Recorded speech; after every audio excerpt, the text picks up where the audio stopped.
Hey there, Ryan Reynolds here. It's a new year, and you know what that means. No, not the diet. Resolutions. A way for us all to try and do a little bit better than we did last year. And my resolution, unlike big wireless, is to not be a raging and raise the price of wireless on you every chance I get. Give it a try at mintmobile.com/switch. $45 upfront payment required, equivalent to $15 per month. New customers on first 3-month plan only. Taxes and fees extra. Speed slower above 40 gigabytes on unlimited. See mintmobile.com for details. Kroger Delivery has one mission: to deliver the freshest food right to your door. That's why our drivers are pros. Our trucks are refrigerated. And when it comes to low prices, we always deliver. With $20 off your first order of $75 or more, there's no better time to get in on the action. Mission accomplished. Restrictions apply. See site for details.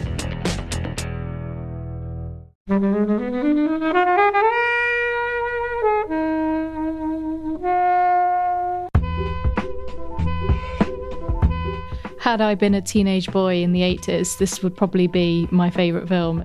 The thing is, every moment I was watching it, I wanted to turn it off and walk away. But hearing you talk about it, I can't help but agree with everything you said. It's horrible to watch, but it is beautiful to talk about and remember. There's like almost poetry hidden within the keywords. I do this at 3 a.m. when I can't sleep. So there's an erotic love poem. Wanted sexual advances. Inviting sexual advances. Sexual advances.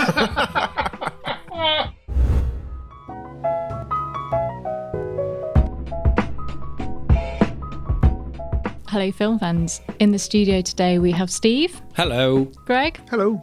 And as always, Kobe. Roadhouse. Roadhouse. Yes!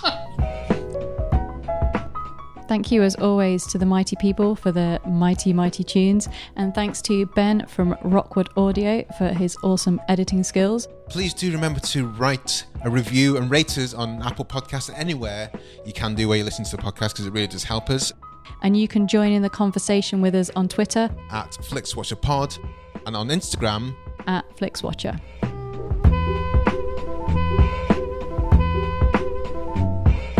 Hello and welcome to this episode of Flixwatcher Podcast.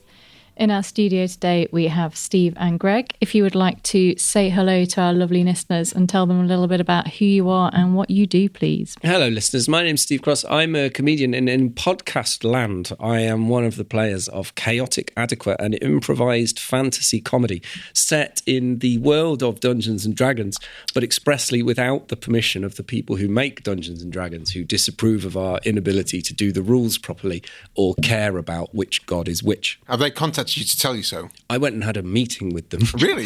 Yes. So they invited you in and said, "You're went, doing it wrong." Yeah, well, no. It became obvious very quickly that they'd not listened to a lot of our podcast, and they had listened to a lot of Dungeons and Dragons podcasts and kind of thought we might be a bit like them. But we are less coherent than any of them. They thought Chaotic Adequate was a light joke rather than a specific description of the contents of the podcast.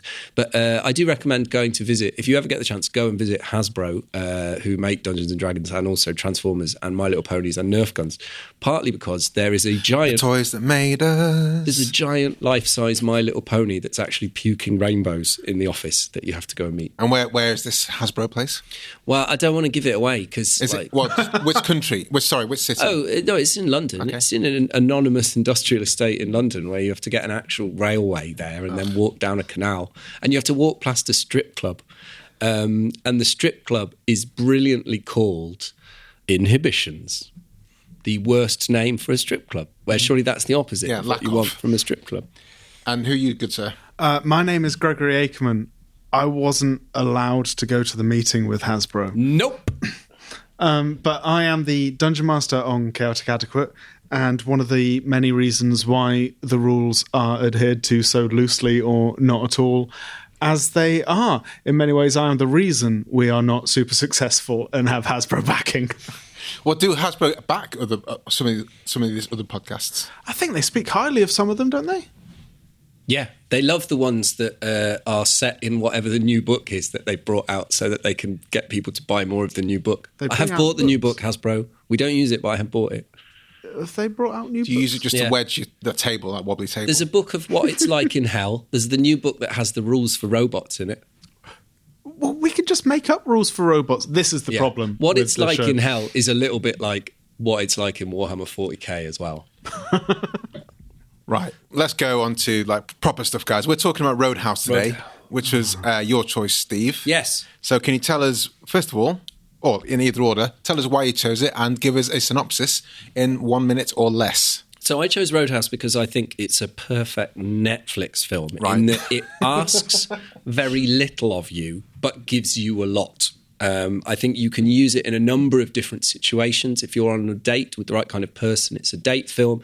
It's a watch it when your kids hit about 11 and they start wanting to see films where people hit each other. It's a pretty safe version of people This is hitting an each other. This is an 18 rated No, film. but it's an 18 in a very different age. It's an 18 where just punching somebody in the balls, which happens 3 times during this film, is enough to get you an 18 rating. This would be a 15 now, this. Probably, yeah. Maybe even a 12. Yeah, 12, I reckon. No, because there's too many nipples. Oh, there are a lot. There are, I counted them, 8 different sets of tits are shown throughout the film. In New Zealand, it was given an M, which was the equivalent of their 15 at the time. Yeah.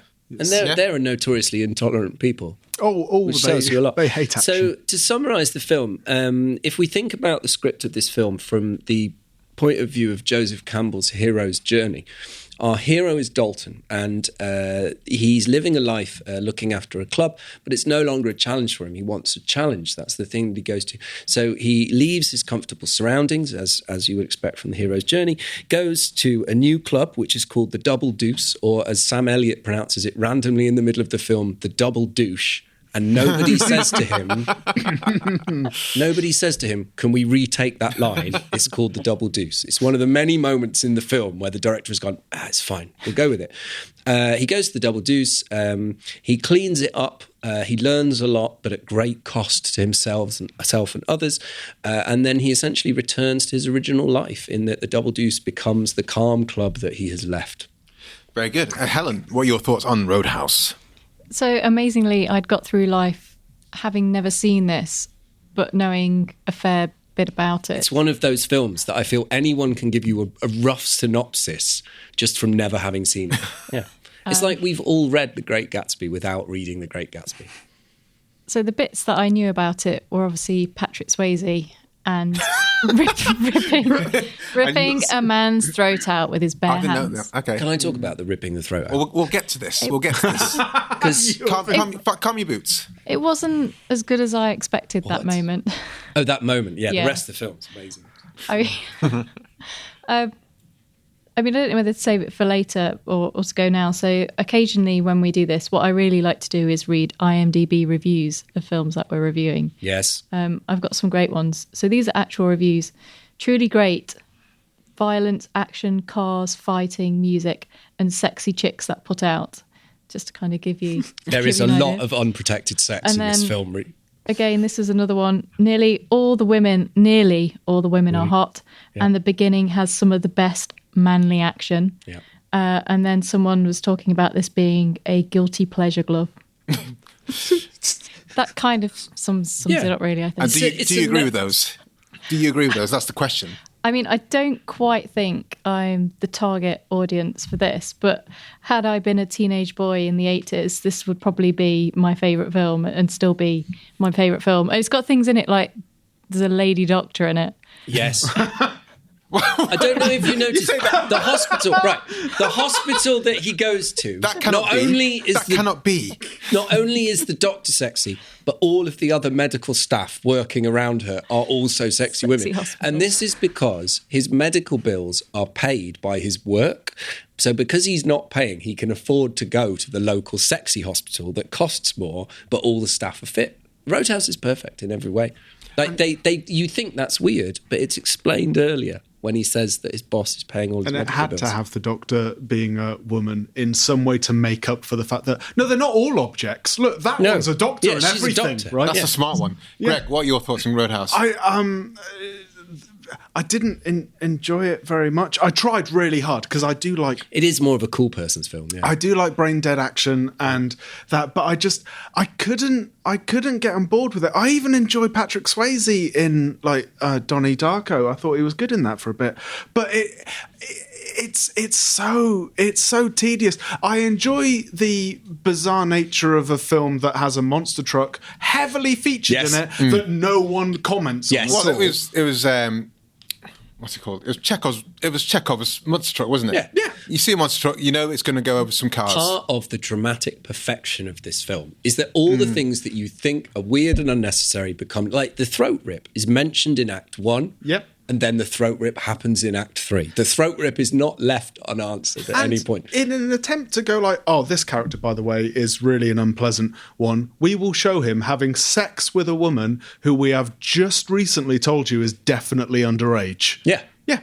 It just seemed really... Sometimes because in a film, some characters you don't see for very long. Right. You've got to get across whether you're supposed to like them or hate them. Are they goody or baddie? You've got to get that across in milliseconds. It's like you're trying to write a screenplay based on this film. Oh, no, sorry, a rule for writing screenplays, and you're using this film as a perfect foil. My point is this film already features all of the rules that other people... So I think that... Does anyone save the cat? It's not the greatest art, but it is the greatest piece of just pulling together everything. Because I can always see that somebody has tried to get this film made, and obviously the people with the money are like, it's just a guy that hits people in a bar. Why are we going to make this? And then what they've had to do to justify the money is add things over and over again. So they found out one of the producers really likes monster trucks. So they're like, oh, one guy has a monster truck. What does he do with it? He just drives to work, mainly. And then, that sort of thing. And they're like, okay, monster trucks. Then when called, Dave, we need you to drive over some cars. Can you turn up 3:30? Is that okay? And you know Dave was ready. Dave was waiting for that call. Well, that's why you buy a monster truck, isn't it? Dave, can you pick me takeout? And can you take the route that involves driving through the other person's building and crushing all the cars? Yeah, all right. The monster truck's a bit high up for the takeout window, though. It's a bizarre film, which... Right. I mean, it was made in 1989, Yes. So I think it's all the... Bizarre times. The indicators for it being a bizarre film are all there. But you know when Patrick Swayze, or Dalton, he's called, Dalton, yeah. No other names like Lovejoy. Oh, James Dalton, his name is, isn't it? When did you find that out? How many times have you seen this film? I've seen it twice and I found this out. Did you watch it sober? Well, you can't watch Roadhouse sober. That'll be what I was going wrong. That's the first rule. But Patrick Swayze should be the only sober person when you're watching Roadhouse. When he's in hospital getting his whole staples by Doc. Yeah. You see his medical records and it gives his first name. St. James. Yeah. Oh, okay, freeze frame, Greg. There you go. But that hospital thing is one of the many moments. You said, this film, it doesn't make sense and it's weird. But I think as part of it being 1989, there's loads of bits where if it was in the 90s, it would have to become meta and people would turn to the camera. There's so many lines that are delivered in it where the correct response would be, what? Like when she says, don't you want any painkillers? And he says, pain don't hurt. She says, well, some of my other patients would disagree with you. Whereas the normal response is to go, what, mate? What are you talking about? I used to fuck guys like you in prison. What? Yeah. Why are you telling me that while we're fighting? Why have you got a witty comeback to that rather than just being like, oh, all right, mate? But the whole film would be about a half hour shorter if people just spoke at a normal pace. But every line is delivered like it's the most important words that have ever come from that person's mouth, slowing proceedings down dramatically. My favourite was, you're too stupid to have a good time. Up there with, she has entirely too many brains to have an ass like that. We'll get to Sam Elliott in a bit. Oh, Sam Elliott. Let's talk about the concept of this job. I didn't do any research to see if this kind of job as a cooler existed. If there was such a job as a cooler, Sam Elliott and Patrick Swayze are not the people to do this job. Because as everyone says, I thought you'd be bigger, as every other. But I love that about it, right? So it's a beautiful example of taking the thing that everybody reviewing the film would otherwise say, and then just putting it in the film so many times and so well. So like within 20 seconds, there is the first height joke where in the background you can hear somebody that wants to fight Patrick Swayze shouting, "You seven dwarves, motherfucker!" Like the height jokes start almost immediately. So there's no way as a reviewer you can be like, Patrick Swayze was unconvincingly small. Because the film's like, yeah, we know. But then the line, I expected you to be bigger, is only said 3 times. And one of those times is the blind musician, Cody, is his name? Who was amazing guitar, by the way. I didn't know he could play the guitar on the lap. He was so amazing at guitar that if you listen carefully, he's playing 2 different guitar lines at once. There was no many bassist. Times there was no bassist.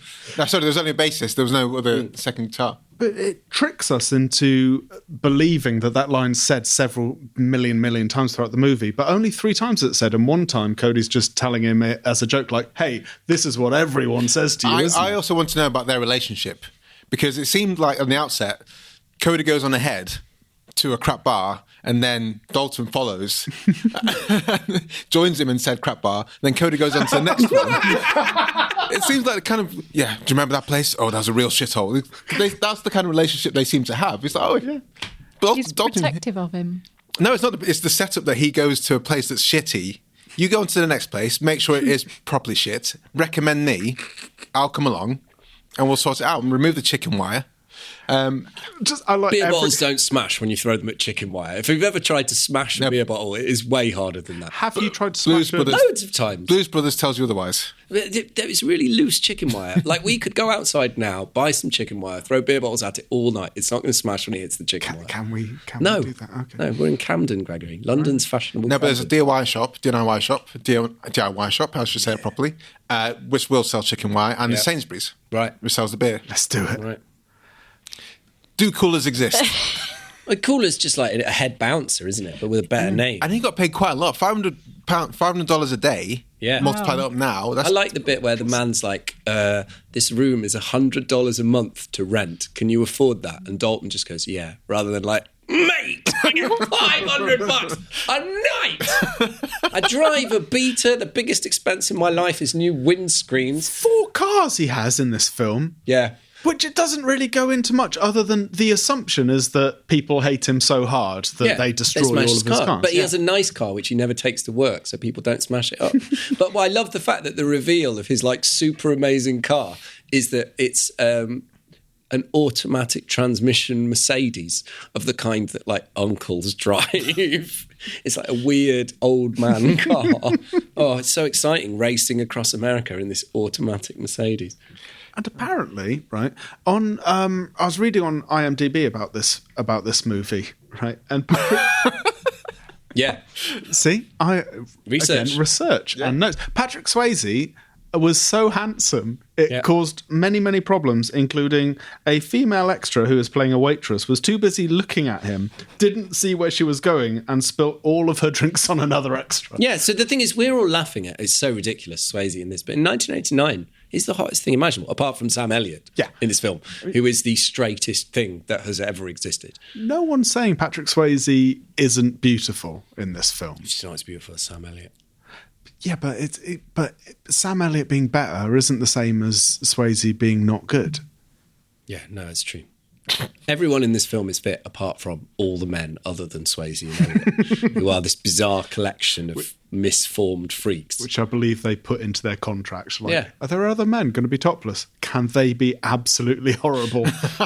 Well, straight from the very beginning, you've got the problem with the kind of men all being hideous and the women all being attractive is that the girlfriend of the richest, most refined man in town every night drinks in the crappiest bar in town.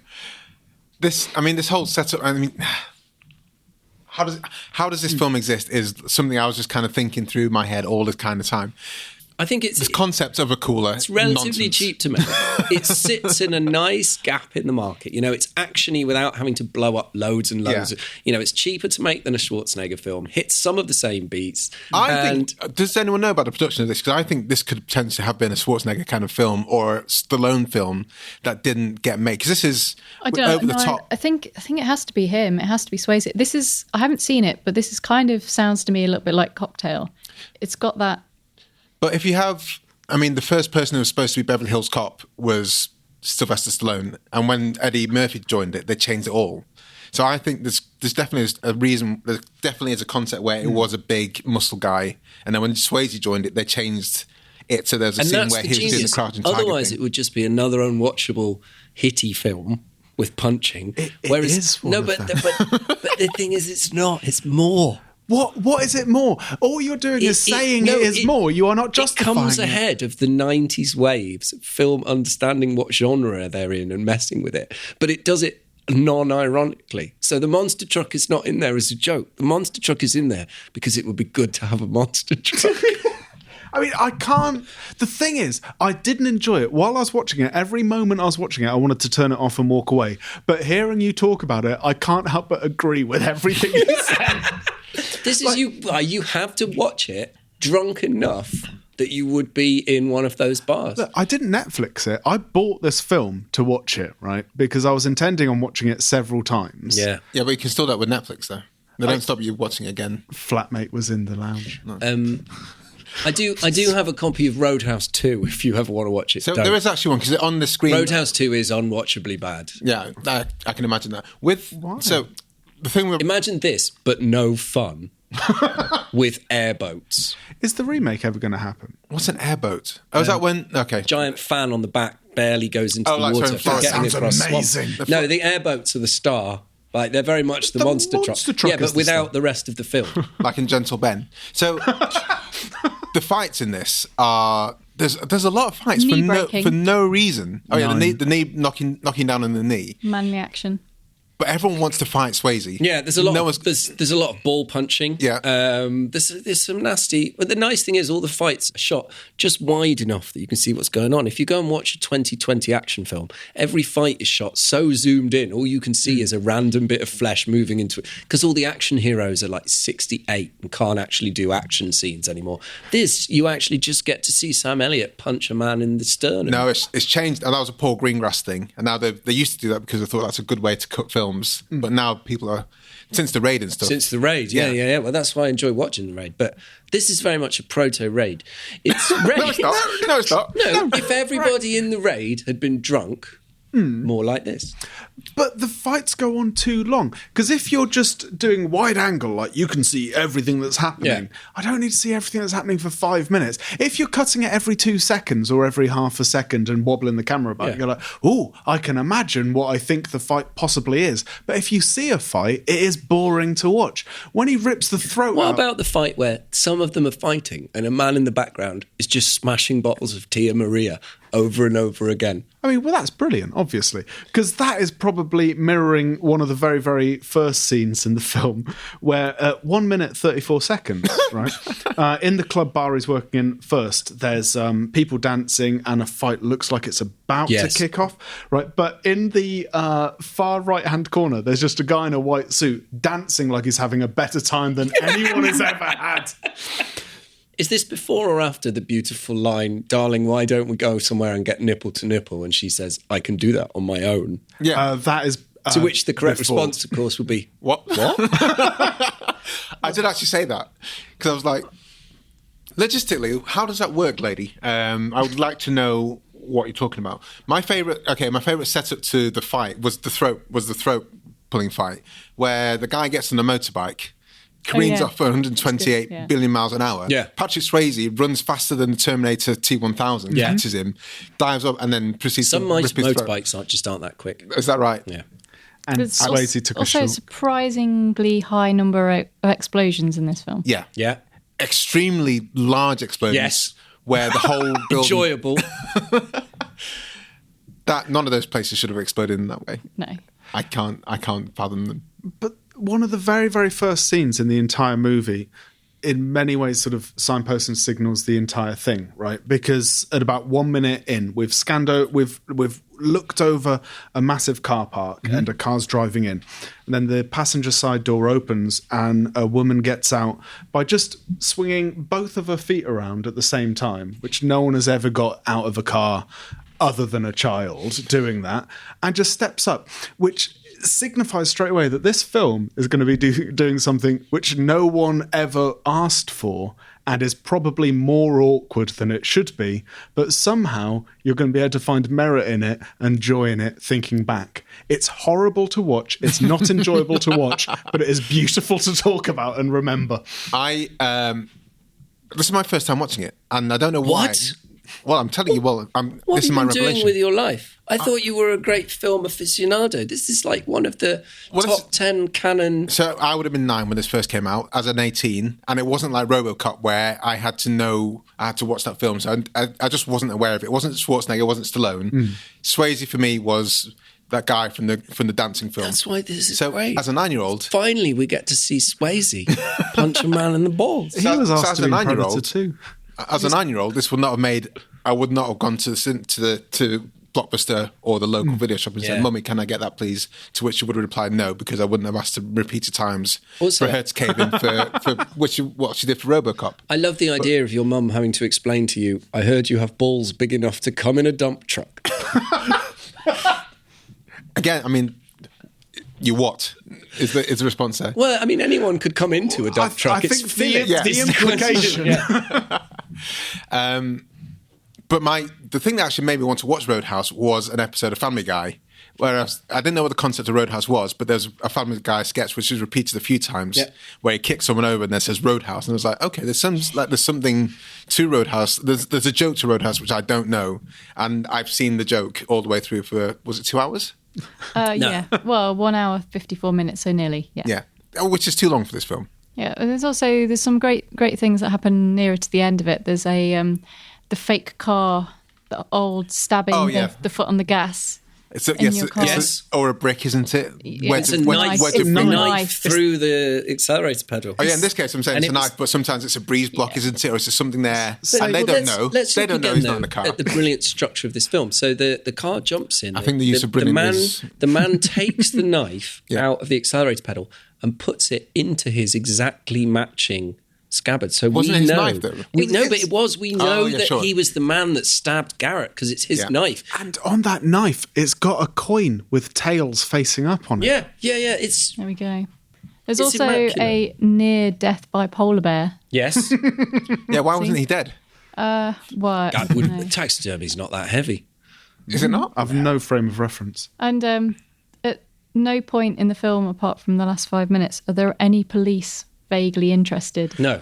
In any... But that's covered. They said they've got him in his pocket. No, but then when the police turn up right at the very end and everyone just goes, I don't see anything, the police just go like, good. Fair enough. There's no other evidence here that a crime has been committed. And they just walk away because, that fella, Red, had carried all the guns away. Yeah. So obviously there was nothing hold there. on, he's dead with multiple different gunshot wounds from different guns. Yeah. Exactly the number of people that are here. Mm-hmm. Yeah. So anything else, guys? No, we didn't see anything. Why do police not do any policing in movies? It doesn't convenience. seem Before we go on to Steve has got something quite special prepared for us, he says. Right. But let's talk about Sam Elliott here. Yes. This is probably the earliest film I've seen of him, because every other film he's older, more gruff than this, and also has a moustache. When he turned up in this, I was like, whoa, Sam Elliott. Yeah. He looks good for whatever age he is at that point. And this is Sam Elliott is the reason why, as a straight man, you shouldn't watch this film with somebody on an early date. Because there will be moments where they look at Sam Elliott and they look at you and they realise they could have more than they're getting. So you really need to get somebody to the point where they no longer care about your looks anymore and are more interested in your personality or financial situation before you have a date with them where you watch Roadhouse. Because Sam Elliott is just pure... He was probably one of the most attractive people ever in the world during this film, wasn't he? Yeah. He killed Hitler and Bigfoot in that film recently, didn't he? I don't think you're allowed to spoiler other films. No, the film is called The Man Who Killed Hitler Bigfoot and then Hitler. Oh, right. All the other way around. But so he's got the Sam Elliott voice, But the Sam Elliott voice is strapped into... Although I do like there's a line, somebody just goes, "Go away, Dad," to him. There's so many subtle little hidden... And also, this is the only time I've seen him like walk for more than 5 meters. Oh, he limps everywhere through the whole film. Just emphasising how hard But it he is. punches people. Other films I've seen him, he's either sat at a bench, or he's like walking very labouredly for maybe 5 meters and then sits down, Has and he it's just really relies got on his gangly voice. legs? I don't know. He's such a good actor. You have to would pay never him know. extra to walk. Yeah. Because in Grandma, he walked like 5 meters. In A Star Was Born, that was the last film he had. So Steve, you have a special surprise for us. So a couple of years ago, I became more obsessed with this film than anyone should be. And one of the things that I did was go to IMDb and look up the keywords page. Now, IMDb make it quite hard to find the keywords pages now because I think they're quite embarrassed about them. I'd like to just say generally, IMDb as a website is dog shit. Yeah. The navigation of it is atrocious. But the genius thing about the keywords here is that they've been user submitted. So they tell you when people look for Roadhouse, what are they looking for? You know, keywords aren't things like cinematic masterpiece or coherent plot.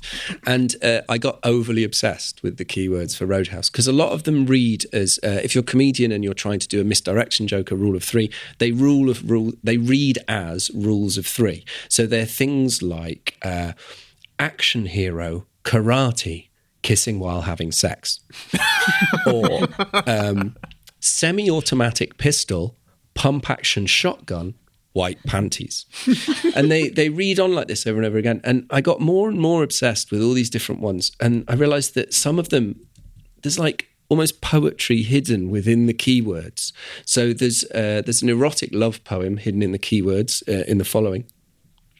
Wanted sexual advances, inviting sexual advances.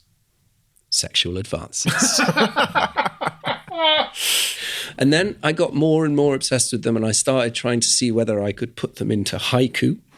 Those of you who know will know that haiku is a structure that goes 5-7-5, but it's also about the haiku attitude, which is a readiness for an experience for its own sake, and the haiku moment. So I wrote things, you can pull them together and write things like neon sign, dark past, man naked under covers, small town machismo.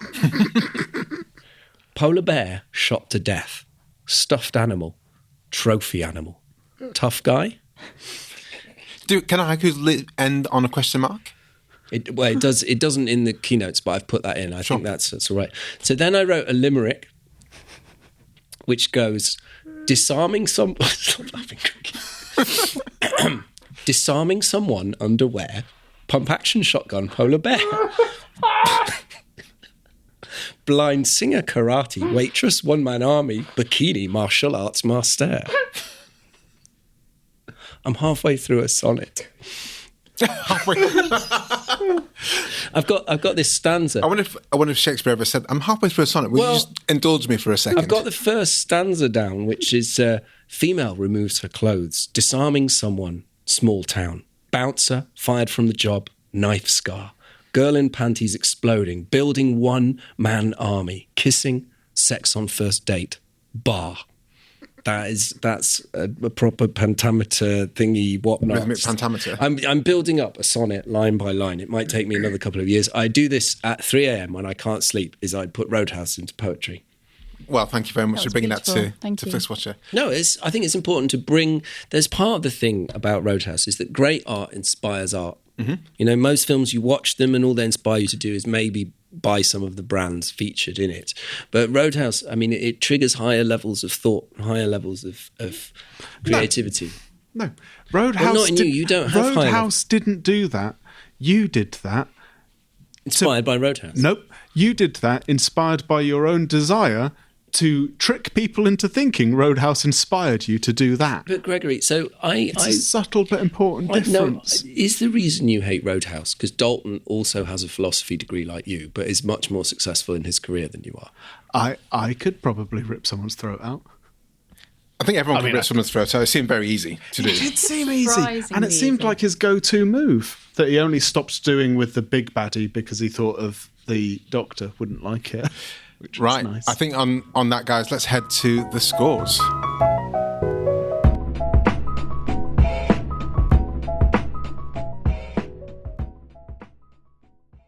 I'm Sam Clements, host of the 90 Minutes or Less Film Festival, another podcast in the Stripped Media family, a podcast that celebrates movies under 90 minutes long. Each episode, I'm joined by a special guest who selects a movie to join our prestigious lineup. Past guests have come from the worlds of film, television, music, food, comedy, and podcasting. Search for us now on the app you're currently listening to this podcast, or join us at 90minfilmfest.com.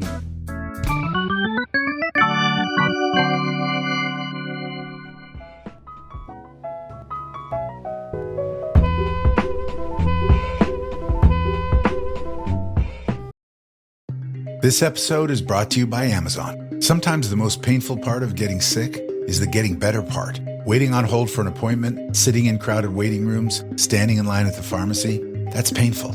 Amazon One Medical and Amazon Pharmacy remove those painful parts of getting better with things like 24/7 virtual visits and prescriptions delivered to your door. Thanks to Amazon Pharmacy and Amazon One Medical, healthcare just got less painful. Welcome to the Spreadsheet of Dreams. All of our scores are out of 5. You may have decimal places if you wish, and we'll start off with you, Steve, with your recommendability. Well, I chose it, and I've watched it lots of times. It's 5. I don't know anyone who's watched Roadhouse with somebody else and not enjoyed it. I mean, yeah, if you're watching it yourself at home and you're like, I'm going to review this for my blog where I prove I'm really clever with the way I talk about metaphor, don't watch it. You hate films, you hate yourself. If you're the kind of people that I was at a party with once, film critics, and they were arguing about when Back to the Future came out, and they both went on Wikipedia, one to look it up and one to change the date that it said on Wikipedia. 1984. No, it's a straight 5. Like anybody, it's like the comics equivalent would be Johnny the Homicidal Maniac, where it's just obscure enough that people haven't heard it. But if you give it to anyone, they're like, enough of this resonates with things that I'm interested in. Because yeah, if they love Top Gear, there's a monster truck. Yeah. If they love fighting, there's that. If they like attractive people saying incoherent things, there's that as well. Greg? I didn't enjoy the film, but I would give it a 4 with recommendability because I reckon most people would enjoy it. Yeah. I wouldn't say, here's a film I love, have a go on it. I would say, I didn't like this, but I am almost certainly wrong. Helen? So going back to IMDb, most people on there give it either a 9 or a 10. There is... No, but what's the average score? Because it can't be... That's out of 5. What's the average? What's the IMDb score? I didn't get that far. You can look it up. So this is a film that I know a lot of people like Steve hold very, very close to their heart. And definitely if you are going to watch it, then I would recommend that the best kind of experience would be a drunk experience, or watching it with someone like Steve who can bring the enthusiasm to it.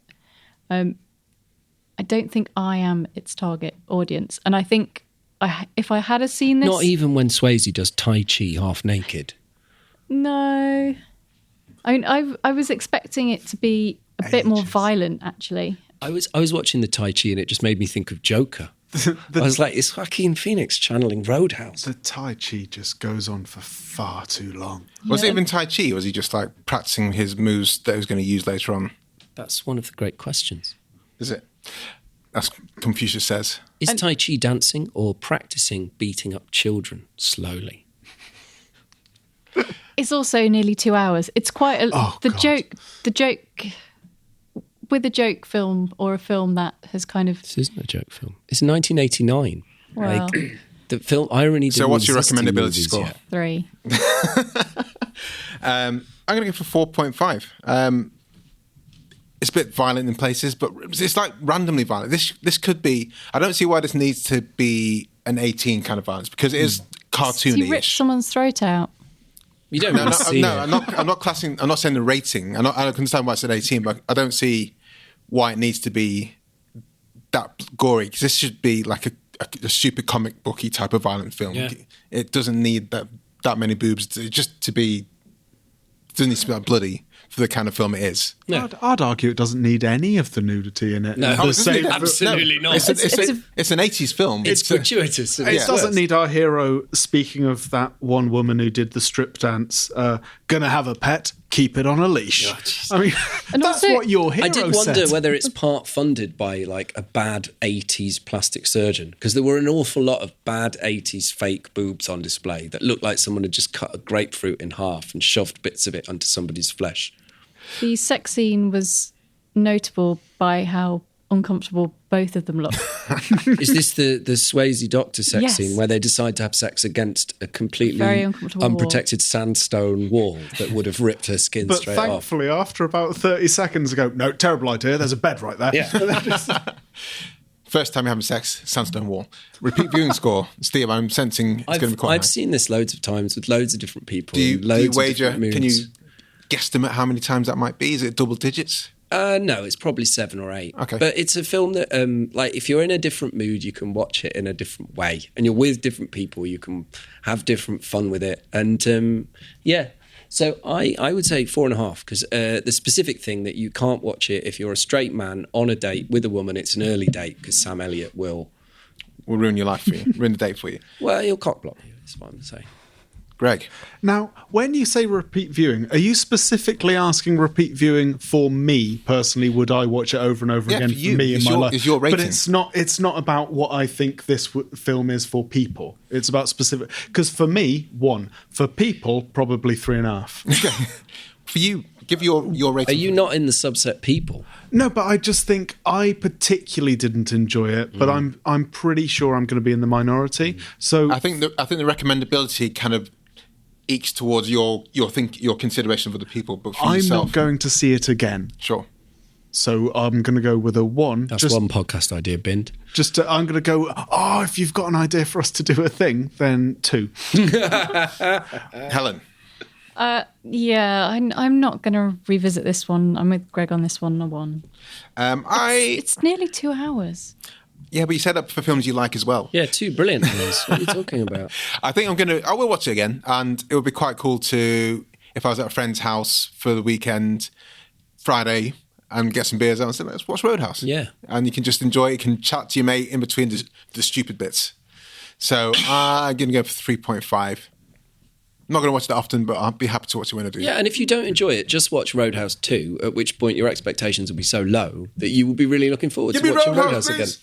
I'm looking forward to the remake. Of Roadhouse? Yeah. Who's Is there going to be such a thing? Dalton? I don't know. They started talking about it in 2015, and it's gone quite quiet over the last couple of years. But hopefully they'll. No, because the special effects here were great. Everything was on point. The misogyny was non-existent, so they don't need to Well, the film did pass the Bechdel test at the moment when a woman bought drugs from another woman, but that was the only moment where it even got close to passing the Bechdel. I'm not sure if the Bechdel test on its own can save this film. I like the scene. I did like that scene where he was there checking out the new bar is going to work out, checking out all the people working there.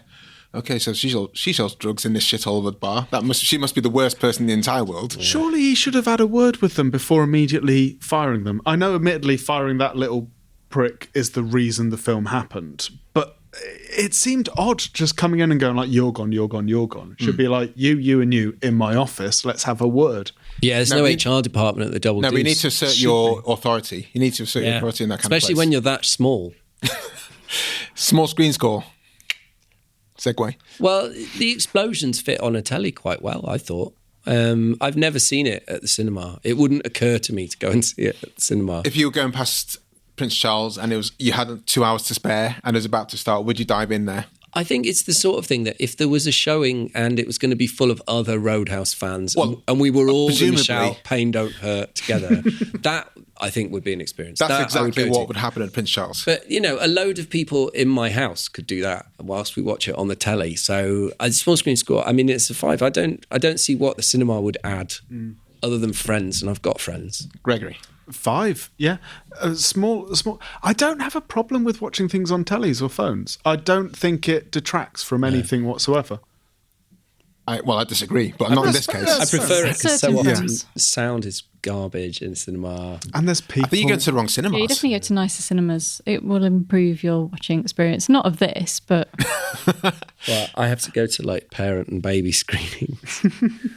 I'm going to ask for your tips later on. Helen. 5. I think this is the perfect movie. When I used to work in a CD and record shop back in the day. When we had this, we had Was to... it our price? It wasn't. It was an independent one, so it's not one you'd know. But basically, we had to reorder Roadhouse every week when it came in on DVD. In fact, we went to the point where we had to order more than one copy, so that we'd always have... So you gave it one for repeat viewing, despite that objective evidence that everybody wants to repeat view it. I mean, it was like $5.99. Yeah, but it's based on her opinion. You've given it 5 in yours. I'm going to small screen score of 5. I wouldn't watch. I don't think it's good enough to watch in Prince Charles. Also, the nudity would be even more gratuitous on a cinema screen. You'd be like, whoa! Yeah, because we've had 80s films on where we like stir crazy, where we thought, oh God, this is going to be rough, this is going to be racist, misogynist, homophobic, and it just wasn't. This was, I didn't know what was going to happen here, but there was just like boobs for no reason, anyway, shape or form. You can tell that somebody had written in a funding contract somewhere that in order to sell it to a specific market, it had to have a quota. But yeah, they didn't add anything. No. Engagement score. Well, this is like, I hate to be the guy, but you've seen how engaged I am in that I have written poetry based on the IMDb keywords. True. I am semi-obsessed with this film. Semi? So I stay fully, I think, like, I watch it only under the optimum circumstances, but I have to go full marks. Like, it's a film I keep watching with different people. Engagement, I am going to, I didn't enjoy this film at all, but I am going to go with 4. Because I am engaged in this discussion so much, and I'm engaged with the idea of the film so much. The only thing about this film I don't like is the act of watching it. But like learning about it, discussing it, possibly watching it under different circumstances when absolutely ruined would be quite enjoyable. Yeah. So I'm going to go with 4 for engagement. Helen? I'm going a bit lower. I'm going to go for a 3. I think I probably should have been drunk watching this, and I would have been more engaged. More drunk on Drambuie and Tia Maria mixed together, because when they get booze delivered, that's all they get delivered is loads and loads and loads of Drambuie and Tia Maria. Those ultimate American dive bar staples. I felt so sorry for those guys, because I used to work in bars, and I used to be the guy that got all the cases of beer out, and it's just like cases and all the barrels out. And I just thought, dude, that's such a hard job. I hated that day when I had to move all the fucking beer barrels. So to have some knobhead come along and start smashing them, I was angry. I was engaged in this because I did not know where this film was going to go. So I'm going to go for 4.5. And that gives us an overall score of 3.93750. That's surprisingly high. Yeah. No, I think that's about, because I think there are films which, this is not objectively that good a film, but for Netflix, it works quite well. We gave it 5 for small screen score all the way down the board. That's why I said I think it's a great Netflix film. I think it's only recently come on, hasn't it? I think. No, I don't track the arrival of Roadhouse. I downloaded it many years ago. So let's go to Twitter. As always, we will, ahead of the recording, tweet, so please do follow us on Twitter, and it'll be, we're reviewing the name of the film. This case, it's Roadhouse, with Gregory_Akerman and Steve X_X, from Chaotic Adequate. Have you seen it? Tell us your thought for an on-air shout-out. And we had a few responses. If you would like to read the first one out for us, Steve. I mean, most of these responses are just gifts, because Roadhouse is very rich in the world of gifts. Oh, yeah. So I think people just gift away, didn't they? I think there's only one response. Well, one was, what if Roadhouse is your life, but you are Sam Elliot? But that's not a review. No, well, but that's the thing. Roadhouse inspires deeper thinking. Just a review is a very shallow way to respond to a film, in my opinion. So yeah, that then did lead into a bit of a thread. So yeah, here we go. It's one of those movies you must watch every time it's on, repeatability. Swayze's Zen bouncer, the bad guy and his henchman, a quality 80s cheese, plus the guy from Emergency. Remember to practice your tiger claw attack. You never know when someone will try to take advantage of your mercy. That person then gives it 3.75. It sounds like he's going to give it 5. To get a 4 from Scott E. Very close to the actual score that it scores overall, that. He wasn't far off. Great minds. And the next one was a very short review. This is from Ryboyd_007. That's not his Twitter name. That's not his at name. So you want to? No, that's his real name. That's his actual name. Yeah, I'm not That's going to his give blue Twitter tick names. real name. Yeah. Yeah. Watching it just now again for the umpteenth time. All-time classic, 5-star. Classic, yeah. It's Nice. very, very simple. So, guys, thank you so much for your time. Please sign off by telling people where we can find you online, and we'll say goodbye to the listeners. If you love me and Greg, which obviously you do, you can find us at chaoticadequate.com or your favourite podcast provider. Yes, just do that. Go there, listen us. It is good. It is good. Okay. Thank you very much, Also, guys. hire Gregory to do your marketing. Yeah, buy it. It is good. Thanks for coming on. Cheers, guys. Thank you very much indeed. Bye-bye. Bye. Enjoyed this episode of Flixwatcher podcast? Why not leave us a 5-star review on iTunes? You can also follow us at FlixWatcherPod on Twitter, and we're at FlixWatcher on Instagram. Thanks as always to the mighty people for their mighty tunes, and Ben from Rockwood Audio for his awesome editing skills. If you're looking to get your podcast edited as sweet as this, get in touch with Ben, and that's Rockwood, ROKK Wood Audio. Tell him Flixwatcher sent you.